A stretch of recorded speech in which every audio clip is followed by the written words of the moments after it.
Vekoma has to be one of the most legendary roller coaster manufacturers in the world. They have worked a lot with Disney creating rides for all of their parks around the world. Vekoma has really been a major player in the roller coaster industry since the 1980s. They are currently the manufacturer with most operating roller coasters around the whole world, but they have also been criticized for creating many rough and shaky roller coasters. But in 2016 they've made a comeback creating glossy smooth roller coasters yet again. In this video I'm gonna be ranking every roller coaster model Vekoma has ever made, and I have a total of 16 roller coaster models to go through. So sit back, relax and enjoy this video. Coming in at spot number 16 we have the Vekoma Boomerang. And oh boy, what positive thing can I say about this roller coaster model. The only positive thing about a Boomerang is the positive G-forces. They are intense, but the positive G-forces are destroyed by a rough and shaky experience. And on top of that, it isn't really that comfortable to sit in an old Vekoma Boomerang train. Some of these parks has given the old Vekoma Boomerang a rework that includes new trains and a retheme, and that gives a little bit more enjoyment.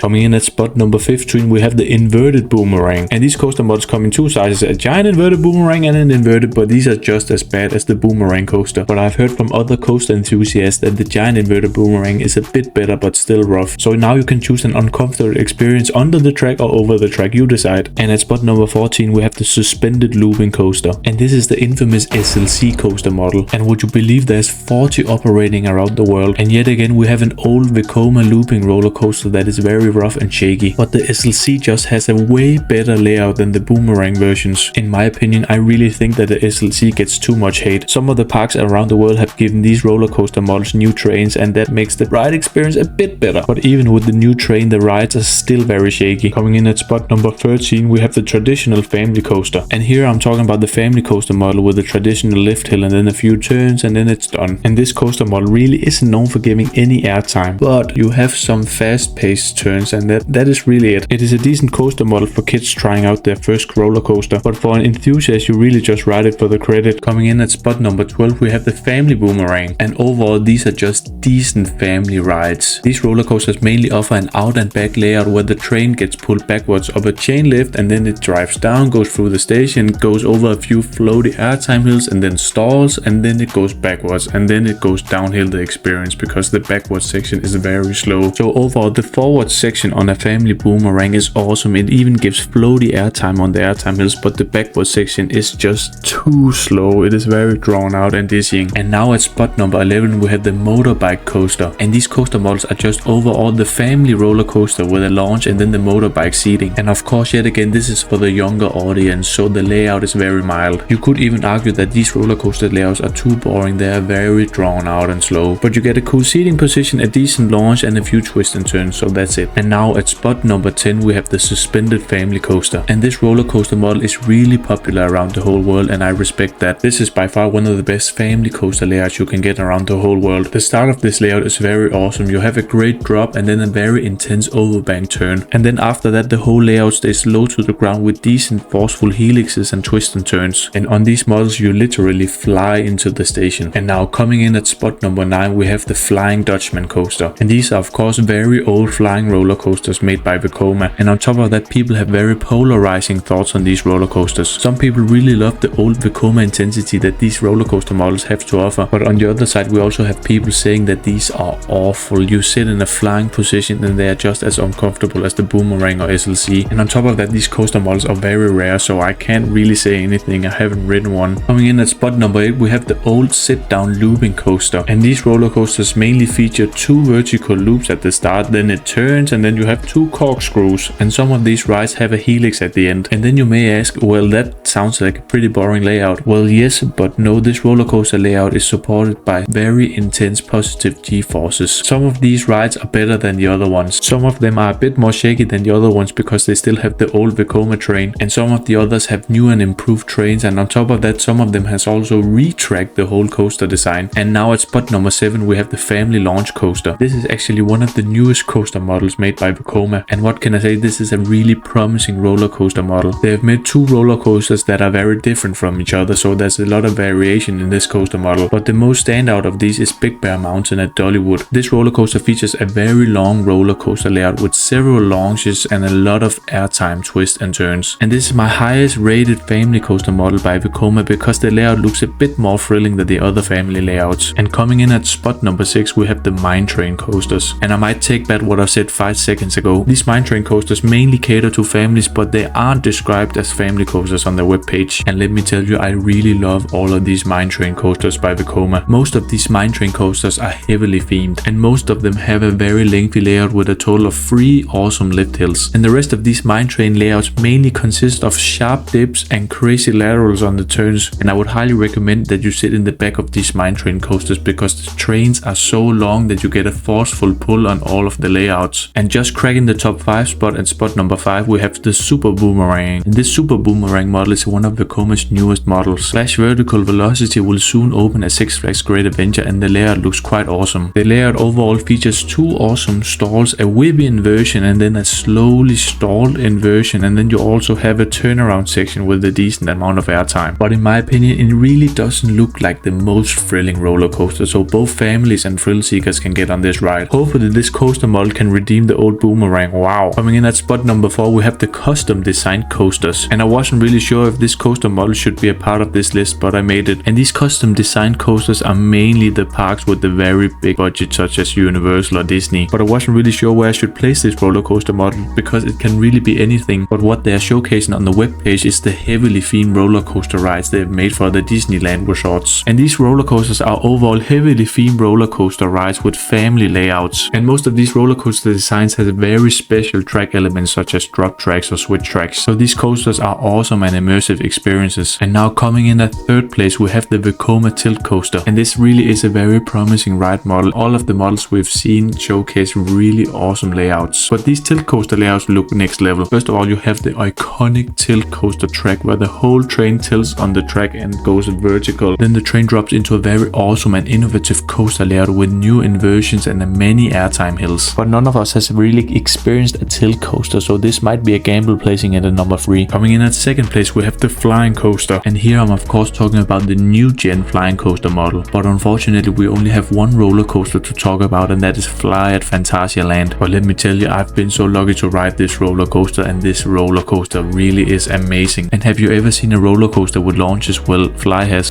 a total of 2 launches, where the first one even goes upwards, and on top of that, Fly's layout really has everything. It has floaty and whippy inversion, intense twists and turns, and even airtime pops. And on top of that, Fly is supported with top-notch theming, so the immersion is on point, and the whole ride layout dips over and under itself in the beautifully themed Rookburg area at Phantasialand. And now coming in at number 1, we have the Down Frill coaster, and this really is the comeback coaster model from Vekoma. And overall, this coaster model features a lot of variation with different coaster layouts, custom coaster layouts of course, and also launches. They can make small or big rides with a lift hill or small or big rides with a launch coaster, you decide that. And every new gen sit-down roller coaster they have made has just been a hit. Many of these coasters features custom layouts that features innovative new ride layouts with new inversions and awesome airtime hills. And in my opinion, these roller coasters are the smoothest roller coasters in the world. The only negative thing I can say about this roller coaster model is that they still feature the vest restraint, but this vest restraint is still very soft and it can still move, so it doesn't really prevent the airtime. And this were my official rankings of every roller coaster model made by Vekoma. So let me know in the comments if you liked or disliked this video, and what are your thoughts about all of these Vekoma roller coaster models. So if you really like this video, support with a like, a comment, or perhaps a little subscription. That wouldn't mind anything. And at the end of the day, I'm always gonna say bye bye.